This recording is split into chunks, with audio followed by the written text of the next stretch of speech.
விஜய் உயிர் என்ன வரனா விஜய் உங்க விஜய் எளியவன் குரல் தான் விஜய் உங்க விஜய் தனியால் இல்ல கடல் விஜய் உங்க விஜய்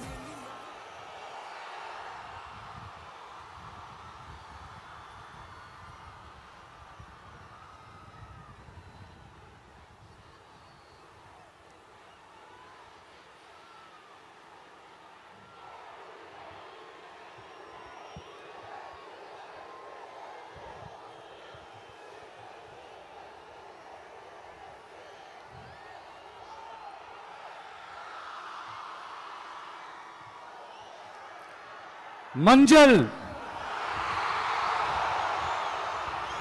மஞ்சள்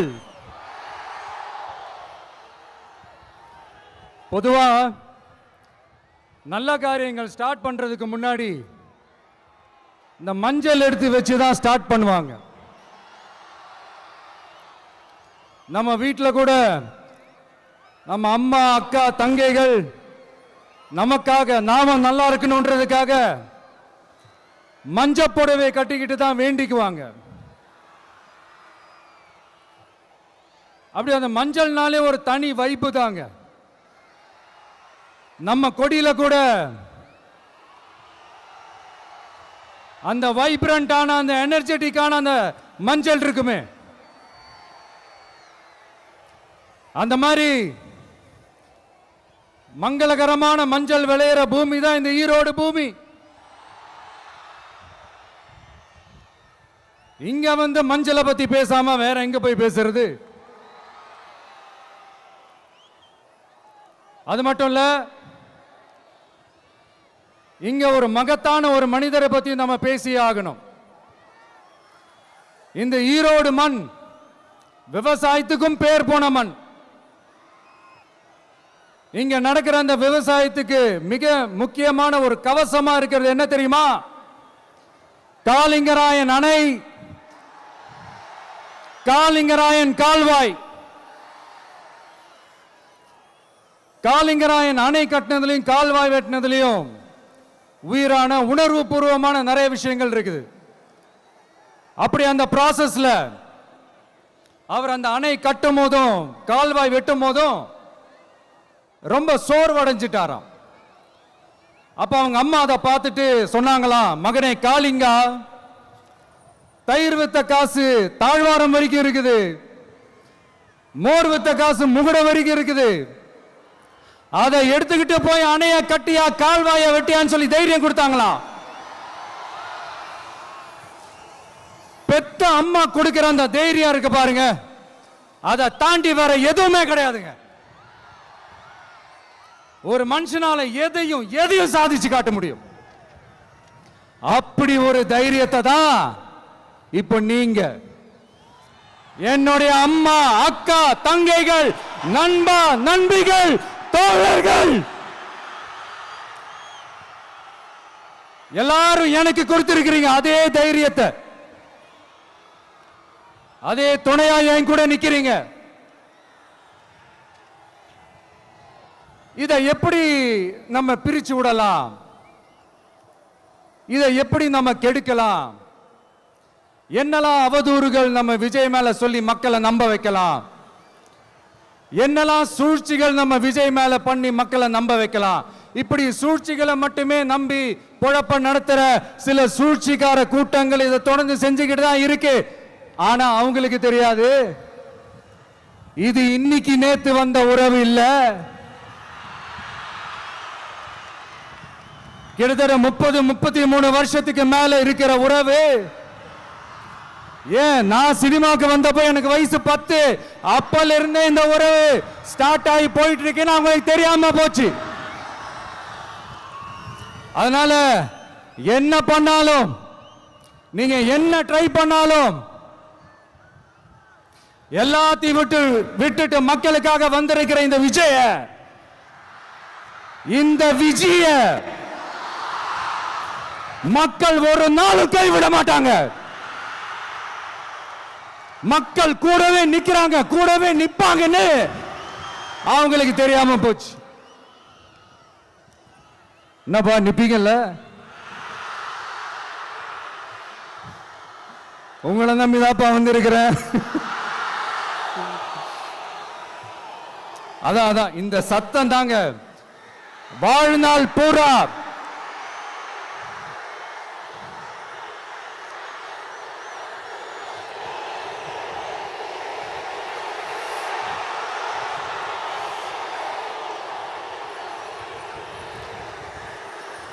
வாழ்நாள் பூரா உங்களுக்கு நன்றியோடவே இருப்பேன். இப்போ நம்ம காளிங்கராயன் அவர்கள் அணையை கட்டுறதுக்காக பவானிக்கு போய் பார்க்கும்போது ஒரு இடத்துல ஒரு பாம்பு வந்து உட்கார்ந்துச்சான், படுத்துச்சான். அது படுத்த இடத்துல தான் அவர் அணையை கட்ட ஸ்டார்ட் பண்ணாராம். அப்புறம் அந்த பாம்பு வளைஞ்சி நெளிஞ்சி போற இடத்துலலாம் கால்வாயை வெட்டினார்னு சொல்லி சில வாய்மொழி கதைகள்லாம் சொன்னாங்க. தண்ணியை சேமிச்சு வச்சு குடிக்கிறதுக்கும் விவசாயத்துக்கும். தம்பி கீழே இறங்கு, தம்பி கீழே இறங்குப்பா, ப்ளீஸ் கீழே இறங்குப்பா.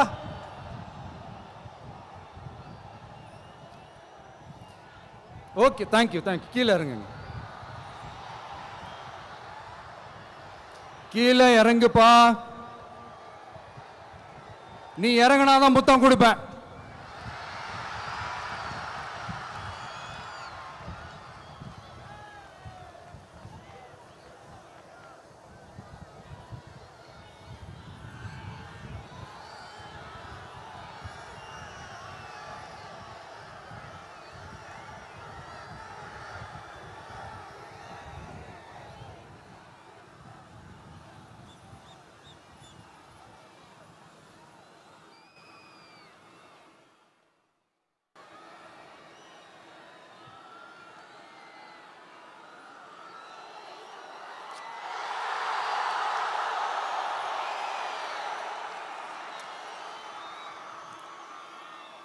இப்படி தண்ணியை சேமிச்சு வச்சு குடிக்கிறதுக்கும் விவசாயத்துக்கும் வழி வகுக்கிறது எவ்வளவு பெரிய ஒரு நல்ல விஷயம்.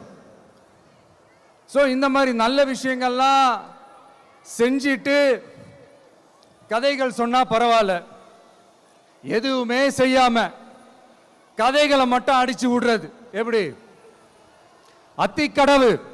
அத்திக்கடவு அவிநாசி திட்டத்தை இன்னும் விரிவுபடுத்தினா அந்த 3 மாவட்டத்தில் இருக்கிற லட்சக்கணக்கான மக்களுக்கு எவ்வளவு பிரயோஜனமா இருக்கும். எத்தனையோ லட்சம் ஏக்கர் நிலங்கள்ல விவசாயம் நடத்தினா எவ்வளவு பிரயோஜனமா இருக்கும். ஏன் அதெல்லாம் பண்ண மாட்டேன்றீங்க? வள்ளுவர் கோட்டத்துக்கு காட்டுற அக்கறைய இங்க மக்கள் வாழ்வாதாரத்தில் கொஞ்சம் காட்டலாம்ல, ஏன் காட்ட மாட்டேன்றீங்க? இங்க என்ன கவர்மெண்ட் நடத்துறாங்களா இல்ல கண்காட்சி நடத்துறாங்களா? இந்த 21ஆம் நூற்றாண்டிலே மக்களை பத்தி எதுவுமே யோசிக்கிறது இல்ல. ஆனா அந்த காலத்திலேயே இது எல்லாத்தையும் பத்தி யோசிச்ச மக்களை பத்தி, குடிக்கிற தண்ணியை பத்தி, விவசாயத்தை பத்தி, அணை கட்டுறதை பத்தி, கால்வாய் வெட்டுறதை பத்தி, இதெல்லாம் எங்கிருந்து? பவானியிலிருந்து நொய்யலாறு வரைக்கும் கால்வாய் வெட்டி இது எல்லாத்தையும் பத்தி யோசிச்ச காளிங்கராயன் அவர்களுக்கு கோடி கும்பிடு போட்டாலும் பார்த்தாதுங்க. இப்படி அந்த காலத்தில் இருந்த ஒரு ஹீரோவை பத்தி பேசிட்டு இந்த காலத்தில், அதாவது 1920th செஞ்சுரியில் இருந்த ஒரு ஹீரோவையும் பத்தி நம்ம பேசி ஆகணும்ல. ஒருத்தர் இலகிய மனம் கொண்ட ஹீரோனா இன்னொருத்தர் இரும்பு மாதிரி அயன் மேன் தான். எஸ், நம்ம ஈரோடு கடப்பாறை தான். ஒட்டுமொத்த தமிழ்நாட்டையே திருப்பி போட்ட சீர்திருத்த நெம்புகோல். ஈரோடு மாவட்டத்தில் பிறந்த அவர்தான் இந்தியாவுக்கே இடஒதுக்கீடு சம்பந்தமான அரசியல் சட்டத்தை திருத்தறதுக்காக போராட்டம் நடத்தினவர் யாரு? நம்ம தந்தை பெரியாரு. 100 வருஷத்துக்கு முன்னாடியே வகுப்பு வாரி பிரதிநிதித்துவம் வேணும்னு கேட்டவர். அன்னைக்கும் சரி இன்னைக்கும் சரி ஒரு ஆச்சரியத்தோட பார்க்கக்கூடிய ஒரு மனிதர், நம்மளுடைய கொள்கை தலைவர். அப்ப அண்ணாவும் எம்ஜிஆரும் யாரு? பெரியார் அவர்கள் கிட்ட இருந்து எங்களுக்கு தேவையான கொள்கைகளை எடுத்துக்கிட்டோம். அவரை ஃபாலோ பண்ற, அவரை வழிகாட்டி ஏத்துக்கிட்ட அண்ணா அவர்கள் கிட்ட இருந்தோம், எம்ஜிஆர் அவர்கள் கிட்ட இருந்தோம் தேர்தல் அணுகுமுறையை எடுத்துக்கிட்டோம். அண்ணாவும் எம்ஜிஆரும் தமிழ்நாட்டோட சொத்து. அவங்கள பயன்படுத்துறத பத்தி யாரும் இங்க கம்ப்ளைண்ட்லாம் பண்ண முடியாது. அண்ணா எங்களோடது, எம்ஜிஆர் என்னோடது, எங்களோடது, நீங்களாம் எடுத்துக்க கூடாது அப்படிலாம் யாரும் இங்க அழுதுட்டு இருக்க முடியாது, சொல்லிவிட்டேன். அதனால நாங்க ஒரு வழியில அரசியல் செஞ்சுக்கிட்டு போயிட்டு இருக்கிறோம். உங்களுக்கு தான் டிவிக்கே ஒரு பொருட்டே இல்லைல்ல, அப்புறம் ஏன் கதறீங்க? அப்புறம் ஆளாளுக்கு அங்க போயிட்டு இங்க போயிட்டு புலம்பி தள்ளிக்கிட்டு இருக்கிறீங்க. இது எப்படி இருக்கு தெரியுமா? எனக்கு பயம் இல்ல, எனக்கு பயம் இல்ல அப்படின்னு சத்தமா சவுண்ட் விட்டுக்கிட்டே சத்தமா பாட்டு பாடிக்கிட்டு இந்த நடுங்கிக்கிட்டே சின்ன பசங்க நடந்து போவாங்க, அந்த மாதிரி இருக்கு. முதல்ல மண்டையில இருக்கிற கொண்டே மறைங்க சார்.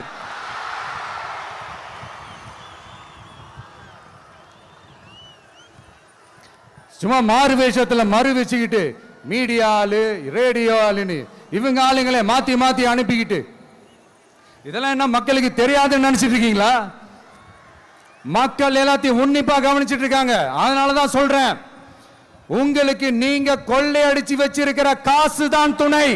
ஆனா எனக்கு என் மேல எல்லையில்லா பாசம் வச்சிருக்கிற இந்த மாசு தான் துணை.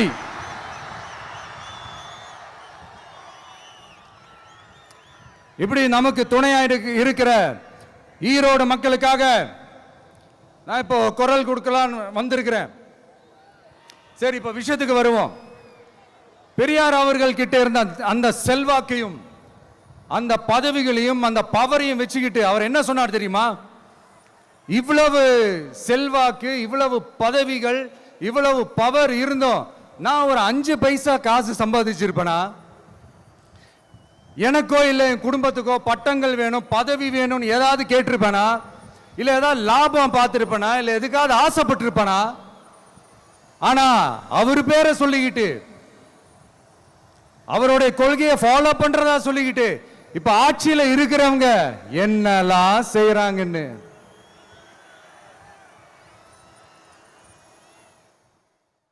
அதனாலதான் சொல்றோம், பெரியார் பேரை சொல்லிக்கிட்டு தயவு செஞ்சு கொள்ளையடிக்காதீங்கயா, தயவு செஞ்சு கொள்ளையடிக்காதீங்க. அவரு பேரை சொல்லிக்கிட்டு பெரியார் பேரை சொல்லி கொள்ளையடிக்கிற இவங்க தான் நம்மளுடைய அரசியல் எதிரி. மக்களை நீங்க சொல்லுங்க, நம்மளுடைய அரசியல் எதிரி யாரு? நம்மளுடைய கொள்கை எதிரி யாரு? ரிப்பீட், நம்மளுடைய அரசியல் எதிரி யாரு?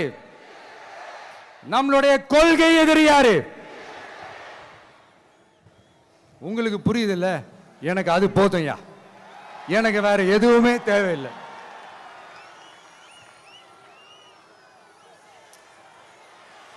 அதனாலதான்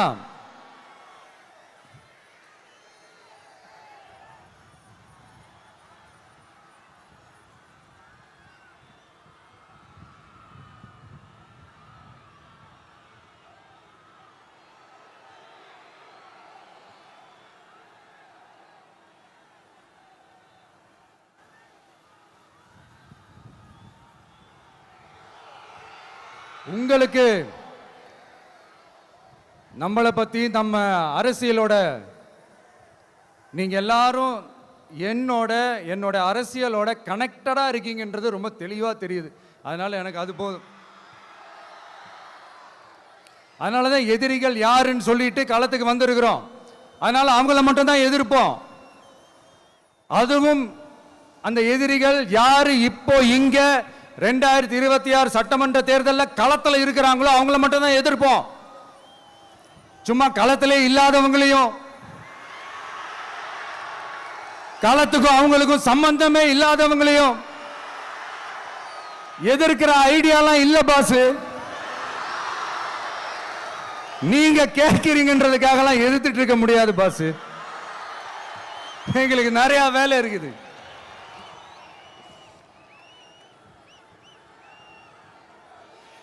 எத்தனை எத்தனை பொய்யான வாக்குறுதிகள். வந்த உடனே நீட்டை ரத்து செய்வோம், கல்வி கடனை ரத்து செய்வோம், கேஸ் சிலிண்டருக்கு மானியமா 100 ரூபாய் தருவோம், என்னெல்லாம் அடிச்சு விட்டுட்டு இன்னி வரைக்கும் கேட்கிறேன். இதெல்லாம் சொன்னாங்களே, செஞ்சாங்களா? இவங்க எப்பவுமே இப்படிதான், சொல்றது ஒண்ணு செய்யறது ஒண்ணு. திமுகவும் பிரச்சனைகளும் ஃபெவிகால் போட்டு ஓட்டின ஃப்ரெண்ட்ஸ் மாதிரி ஒன்னில இருந்து ஒன்ன பிரிக்கவே முடியாது. இது இப்போ ஈரோடு பகுதியில் இருக்கிற பிரச்சனையை பத்தி பேசுவோம். பெரியார் பேரை மட்டும் சொல்லிக்கிட்டு எப்படி அவரோட கொள்கைகளுக்கு எதிராக செயல்படுறாங்களோ அப்படிதான் இந்த மஞ்சள் நகரத்தோட மஞ்சளுக்கும் ஒண்ணும் பண்ணல, மஞ்சள் விவசாயிகளுக்கும் ஒண்ணும் பண்ணல. ஆராய்ச்சி மையம், சிறப்பு மையம்னு கோடி கோடியா டெண்டர் விட்டாங்க, பேருக்கு கட்டிடத்தை கட்டினாங்க. ஆனா உலகமே போட்டி போட்டு வாங்குற மஞ்சளை மதிப்பு கூட்டி விற்பனை செய்ய, அதாவது அதோட வேல்யூ இன்க்ரீஸ் பண்ணி நம்ம விவசாயிகளுக்கும் இந்த மாவட்ட மக்களுக்கும் நன்மை செய்ய இதுவரைக்கும் என்ன செஞ்சிருக்காங்கன்னு யோசிச்சு பார்த்தா ஒரு பெரிய ஜீரோ தான். கரும்பு நெல்லுக்கு அரசாங்கம் விலை பிக்ஸ் பண்றாங்க, அதையும் ஒழுங்கா பண்றதில்ல, ஒவ்வொரு முறையும் பிரச்சனை. அங்க நெல் கொள்முதல் செய்யறதுல ஊழல். சரி, நாம கஷ்டப்பட்டு விளைய வச்சது வீணா போக கூடாதுன்னு நினைச்சு நம்ம விவசாயிகள் கேட்கிற லஞ்சத்தை கொடுத்தாலும் அதுக்கப்புறம் கூட அந்த கொள்முதல் ஒழுங்கா நடக்கிறது இல்லை. அதையும் தாண்டி ஏதோ ஒரு விலை விவசாயிகளுக்கு கிடைக்குது. அப்படியெல்லாம் இல்லாம ஒழுங்கா நேர்மையா நம்ம மஞ்சளுக்கும் நியாயமான விலை பிக்ஸ் பண்ணி தரமான விதைகளை கொடுத்தா என்ன குறைஞ்சா போயிடுவாங்க? இதெல்லாம் யோசிக்கிறதுக்கு அவங்களுக்கு நேரமே இல்லை. 24x7 அவங்களோட யோசனை என்ன தெரியுமா? இந்த விஜயை எப்படி முடக்கலாம், தமிழக வெற்றி கழகத்தை எப்படியெல்லாம் முடக்கலாம், அப்படிதான் அவங்களுடைய சிந்தனையே 24x7. எத்தனையோ வருஷத்துக்கு முன்னாடி நம்ம காளிங்கராயர் நதிகளின் இணைப்புக்கு முன்னோடியா இருந்தார். பவானி ஆத்துல வர அதிகமான தண்ணி அணை கட்டி தேக்கி தண்ணீர் வறட்சியான பகுதிகளுக்கு அனுப்பினாரு. ஆனா இன்னைக்கு இவ்வளவு நவீன வசதிகள் இருந்தோம், இவ்வளவு சயின்ஸ் வளர்ச்சிகள் இருந்தோம், இவ்வளவு டெக்னாலஜி வளர்ச்சிகள் இருந்தோம், அவங்க வாக்குறுதியில் ஒன்று கொடுத்தாங்கல்ல, பவானி நொய்யலாறு அமராவதி 6 இணைப்பு திட்டத்துக்கு ஒரு துரும்ப கூட கிள்ளி போடல. வாக்குறுதி நம்பர் 103 சொன்னாங்களே, செஞ்சாங்களா? சரி, இதாவது ஒரு பெரிய ப்ராஜெக்ட் வைங்க. ஆறுகளை சுத்தப்படுத்த பல ஆயிரம் கோடி நிதி ஒதுக்குவோம், தமிழ்நாட்டில் உள்ள ஆறுகளை சுத்தப்படுத்துவோம்னு சொன்னாங்களே, செஞ்சாங்களா? ஆனா ஆத்து மணலை கொள்ளையடிக்கிறதுல மட்டும் வேலையை கரெக்டா செய்வாங்க. இதை நான் ஏன் திரும்ப திரும்ப சொல்றேன்னா, மக்களே நீங்க புரிஞ்சுக்கணும். கொஞ்சம் மசந்தா மற்ற மாவட்டங்கள்ல மணல் காணாம போன மாதிரி, மலைகள் காணாம போன மாதிரி, நம்ம மாவட்டத்தில் தனி வளத்தை கொடுத்த செம்மண்ணும் காணாம போறதுக்கு வாய்ப்பு இருக்கு மக்களே. நம்ம மண்ணுக்கும் நம்ம ஆத்துக்கும் நம்ம விவசாயிக்கும் தான் இந்த மோசமான நிலைமை. அதனால ஏதாவது தொழில் செஞ்சு பிழைக்கலாம்னு பார்த்தா அதுக்கும் எங்க விடுறாங்க? தொழில்னு பார்த்தா 30% நெசவாளர்களுக்கு கூலி பாக்கி. அரசாங்கம் நம்ம நெசவாளர்கள் கிட்ட இருந்து கொள்முதல் செய்த வேட்டி சேலைக்கான கூலியை கூட போராடித்தான் வாங்க வேண்டியதா இருக்குது. அது சலுகையோ உதவியோ நலத்திட்டமோ கிடைக்காது. நம்ம உழைப்புக்கான ஊதியம், நம்மளோட உரிமை, அதுக்கே போராட வேண்டிய நிலையில தான் இந்த அரசாங்கம் நம்மளை வச்சிருக்கு.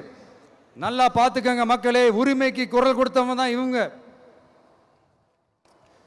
சிறு குறு தொழில்கள் பீக் ஹவர்ஸ் சார்ஜ், கரண்ட்டுக்கு அநியாய விலை வச்சு அதையும் செய்ய விடாம நம்மளை முடக்கிறாங்க.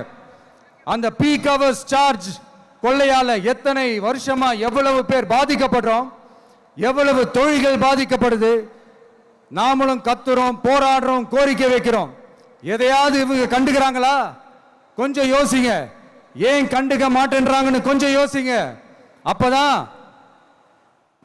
அப்பதாங்க பிரைவேட்ல அதிக விலைக்கு கரண்ட் வாங்க முடியும், அதுக்கு டெண்டர் விட முடியும்.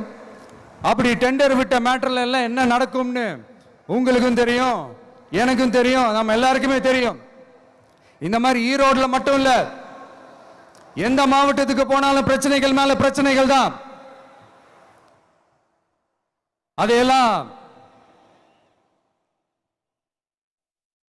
தீக்கிறதுக்கு ஒரு சொல்யூஷன் கூட சொல்லாம இதுல வேற பெருமையா மாடல் அரசு மாடல் அரசுங்கிறது. இல்ல நான் கேட்கிறேன், கூச்சமா இல்ல?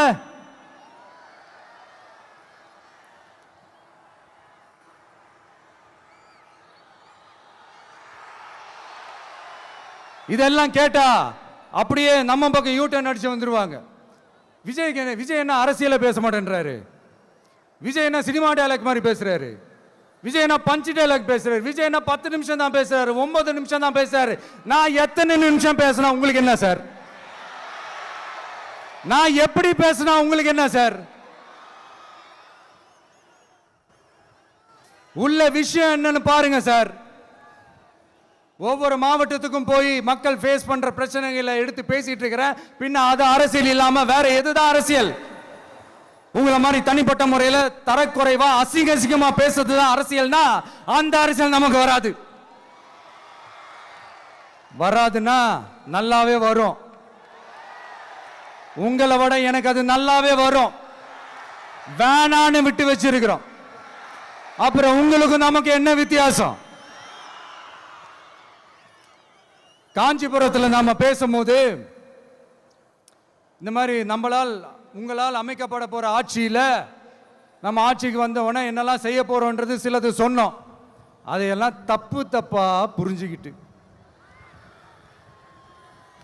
இப்போ சொல்றேன், விளக்கமா சொல்றேன், நான் சலுகைகளுக்கு எதிரானவன் கிடையாது.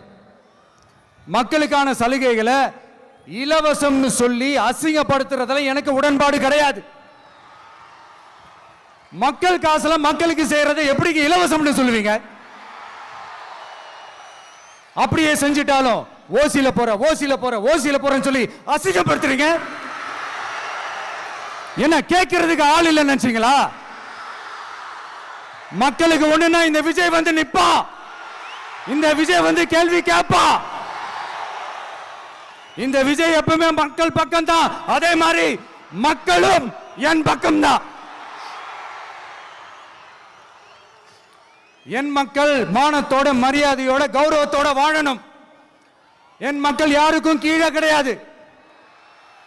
அப்படி அவங்க கௌரவத்தோட வாழணும்னா அவங்களுக்கான வாழ்க்கை தரம் உயரணும். வாழ்க்கை தரம் உயரணும்னா அவங்களோட வாழ்வாதாரம் உயரணும்.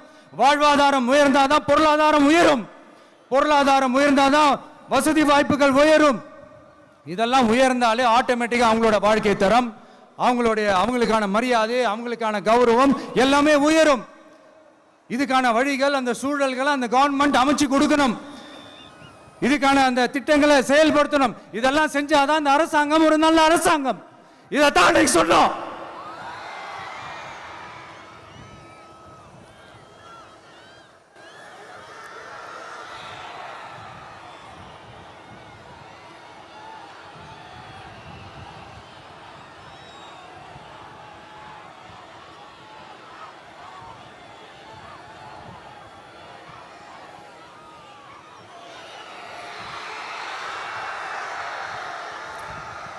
இதைத்தான் இன்னைக்கு சொன்னோம். உடனே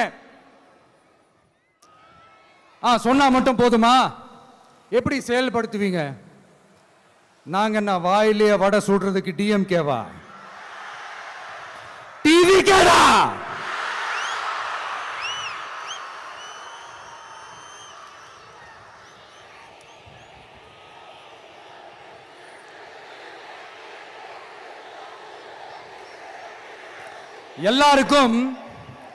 எல்லாருக்கும் நிரந்தரமான ஒரு வீடு இருக்கணும்னு சொன்னோம். உடனே எங்க ஆட்சியிலே நாங்க எல்லாரும் வீடு கட்டி கொடுத்துட்டோமே அப்படிங்கிறது இல்ல. நான் கேட்கிறேன், இங்க உங்களை தான் கேட்கிறேன், இங்க வாடகைக்கு இருக்கிறவங்களே இங்க யாரும் இல்லையா? எல்லாருக்கும் சொந்தமா வீடு கட்டி கொடுத்துட்டாங்களா? அடுத்து வீட்டில் இருக்கிற ஒவ்வொருத்தரும் மினிமம் டிகிரி படிச்சிருக்கணும் அப்படின்னு சொன்னோம். உடனே எங்க ஆட்சியிலே எல்லாரும் டிகிரி படிச்சு முடிச்சிட்டாங்களே அப்படிங்கிற மாதிரி சொல்றது அது உண்மைனா? ஸ்கூல் லெவல்லையே டிராப் அவுட்ஸ் அதிகமானது யாரோட ஆட்சியிலங்க?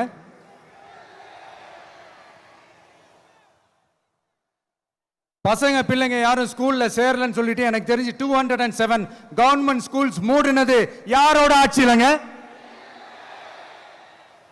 இதுல கல்வியில் சிறந்த தமிழ்நாடுன்னு டிராமா வேற. அடுத்து குடும்பத்தில் ஒருத்தருக்கு நிரந்தரமான வருமானம் வரணும், வேலை வாய்ப்பு கிடைக்கணும் அப்படின்னா நாங்க கொடுக்காத வருமானமா, நாங்க கொடுக்காத வேலையா அப்படிங்கிறது. எத்தனையோ லட்சம் காலி பணியிடங்கள் நிரப்புவோம்னு வாக்குறுதி கொடுத்துட்டு ஆட்சிக்கு வந்தீங்களே, எத்தனை லட்சம் காலி பணியிடங்களை நிரப்புனீங்க? அட்லீஸ்ட் 1 லட்சம் காலி பணியிடங்களாவது நிரப்புனீங்களா? இதெல்லாம் சொல்லிட்டு மக்களை ஏமாத்துறது யாரோட ஆட்சியிலங்க? அடுத்து ரொம்ப முக்கியமா, பெண்களுக்கு பாதுகாப்பு இல்ல, சட்டம் ஒழுங்கு சரியா இல்லைன்னு சொன்னா தமிழ்நாட்டில் பெண்கள் பாதுகாப்பு தான் அதிகமா இருக்குதான். நீங்க சொல்லுங்க மக்களே, பெண்கள் பாதுகாப்பு இருக்கு? சட்டம் ஒழுங்கு சரியா இருக்கு? அவங்க சொல்றது உண்மையா? அவங்க சொல்றதை நீங்க ஏத்துக்கிறீங்களா? சத்தமா கேக்குதா சார்? இதுதான் ரியாலிட்டி, இதுதான் நிஜம். நம்மளுடைய ஆட்சியில சட்டம் ஒழுங்குல சமரசமே இருக்காது. அதனாலதான் இவ்வளவு ஸ்ட்ராங்கா சொல்றோம், தைரியமா இருங்க மக்களே. இந்த மாதிரி விஷயங்கள்லாம் நம்ம மக்கள் கிட்ட எடுத்து சொன்னா உடனே இந்த இது எடுத்துட்டு வந்துருவாங்க.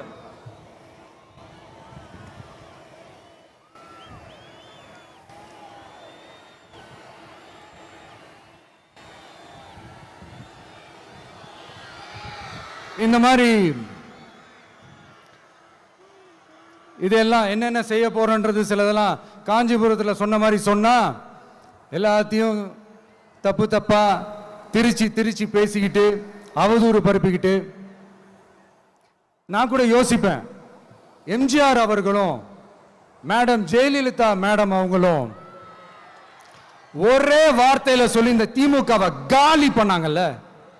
நான் கூட யோசிப்பேன், ஏன் இவ்வளவு ஹார்ஷா பேசுறாங்க, ஏன் இவ்வளவு ஹார்ஷா அவங்கள திட்டுறாங்கன்னு யோசிச்சது உண்டு. இப்பதானே புரியுது. அவங்க 2 பேரும் சொன்னதை இப்ப நானும் ரிப்பீட் பண்றேன். திமுக ஒரு தீய சக்தி, திமுக ஒரு தீய சக்தி, திமுக ஒரு தீய சக்தி, திமுக ஒரு தீய சக்தி, தீய சக்தி, தீய சக்தி, தீய சக்தி. என் நெஞ்சில் குடியிருக்கும் ஈரோடு மக்களே,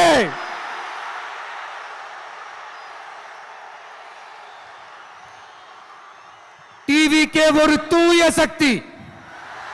எப்படி? டிவிகே ஒரு தூய சக்தி. தூய சக்தி டிவிகேவுக்கும் தீய சக்தி டிஎம்கேவுக்கும் தான் போட்டியே. என்ன முடக்கலாம்னு நினைக்கிறீங்க, ஆனா இந்த சத்தத்தை ஒரு நாள் உங்களால முடக்க முடியாது. மக்கள் விரோத திமுக அரசை வீழ்த்த மக்கள் சக்தியான நம்மளால மட்டும்தான் முடியும். அண்ணன் செங்கோட்டையன் அண்ணன் அவர்கள் நம்ம கூட வந்து சேர்ந்தது நமக்கு ஒரு மிகப்பெரிய ஒரு பலம். அந்த மாதிரி செங்கோட்டையன் அண்ணன் அவர்கள் மாதிரி இன்னும் நிறைய பேர் வந்து சேர இருக்கிறாங்க. அவங்க எல்லாருக்குமே அந்த உரிய அங்கீகாரத்தை கொடுப்போம். அது மட்டும் இல்ல, அப்புறம் இன்னொரு விஷயம் சொல்ல மறந்துட்டேன். இப்போ ரீசண்டா ஒரு இடத்துல நம்ம சிஎம் சார் அவர்கள் பேசும்போது சொன்னாங்க, என் கேரக்டரையே புரிஞ்சுக்க மாட்டேங்கிறேன்.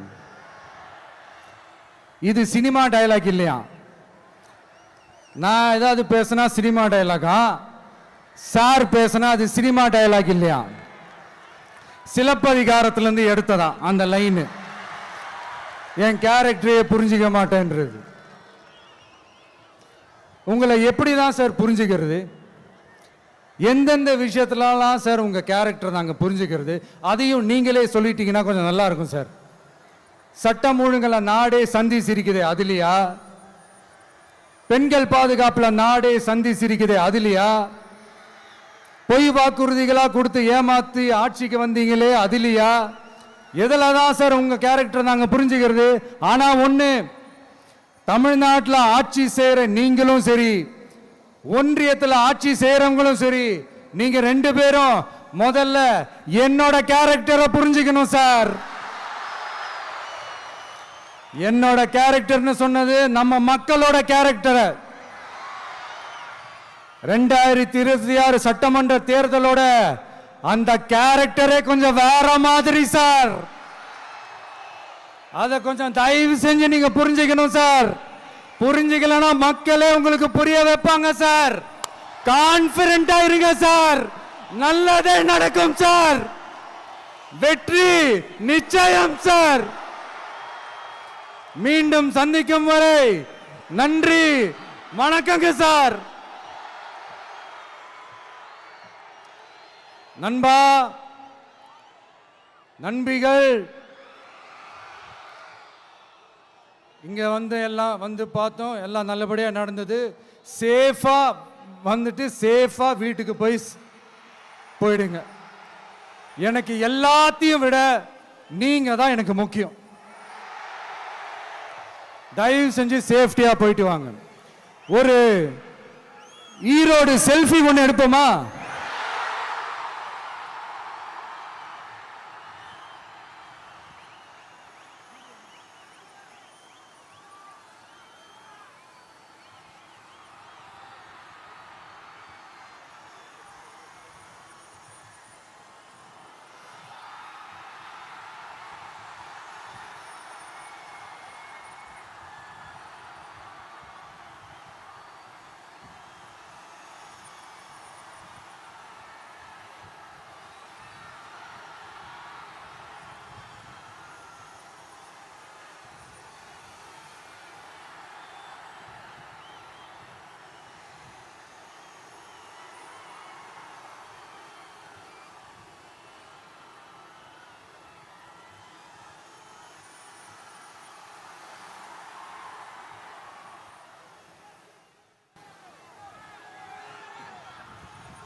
சென்ட் ஜோர்ஜ் கோட்டையில் முதலமைச்சராக தலைவர் வருவதற்காக அண்ணன் செங்கோட்டையிலும் செங்கோலை தருகிறார்.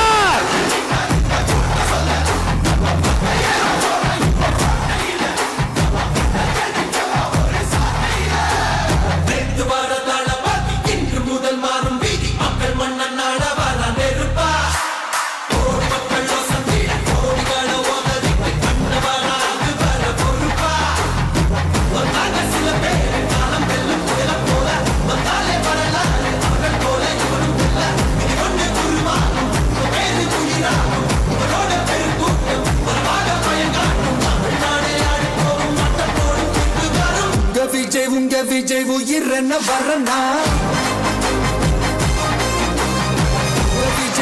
விஜய் எளியவன் குரல்னா,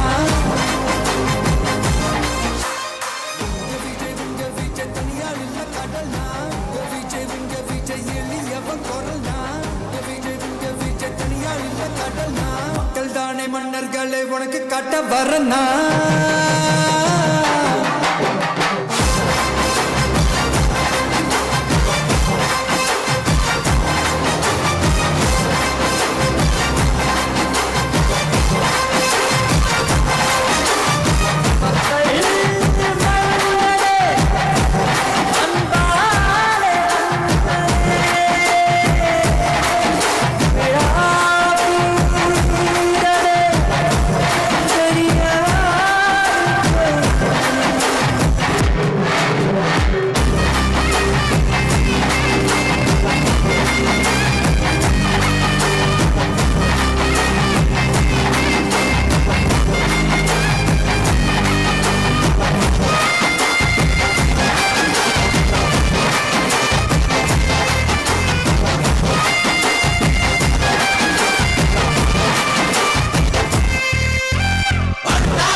விஜய் உங்க விஜய் உயிரன வரனா விஜய் உங்க விஜய் எளியவன் குரல்னா விஜய் உங்க விஜய் தனியா இல்ல கடல்னா விஜய் உங்க விஜய் எளியவன் குரல்னா விஜய் உங்க விஜய் தனியா இல்ல கடல்னா மக்கள் தானே மன்னர்களை உனக்கு காட்ட வரனா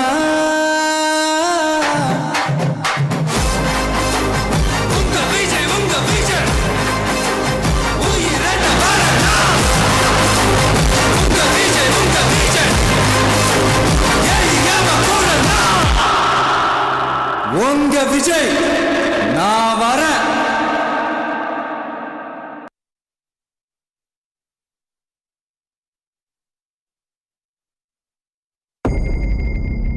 மக்கள் மன்னரே அன்பாரே அண்ணனே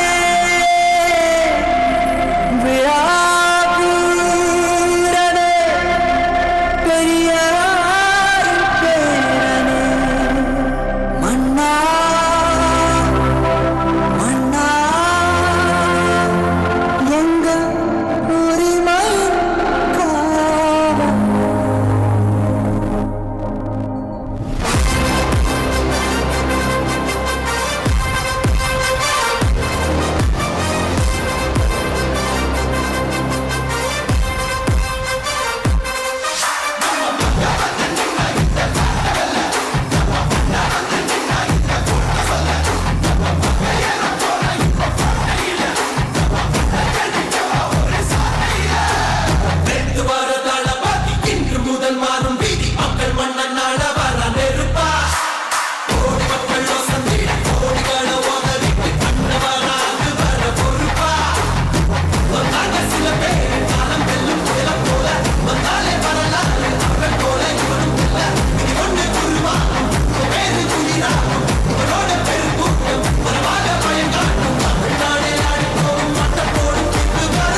விஜய் உங்க விஜய் உயிரன வரனா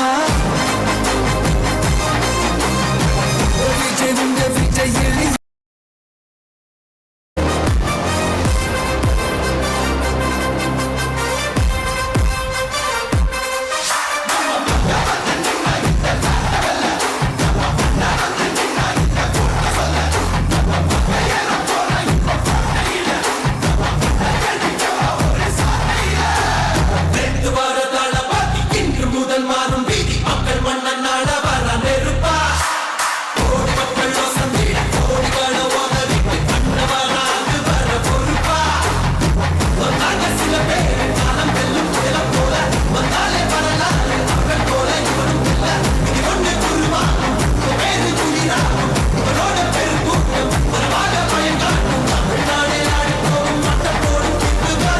விஜய் உங்க விஜய் உயிரன வரனா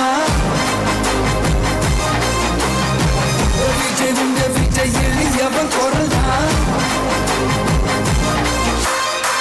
விஜய் உங்க விஜய் தனியா இல்ல கடல்னா விஜய் உங்க விஜய் எளியவன் குரல்னா விஜய் உங்க விஜய் தனியா இல்ல கடல்னா மக்கள் தானே மன்னர்களை உனக்கு காட்ட வரனா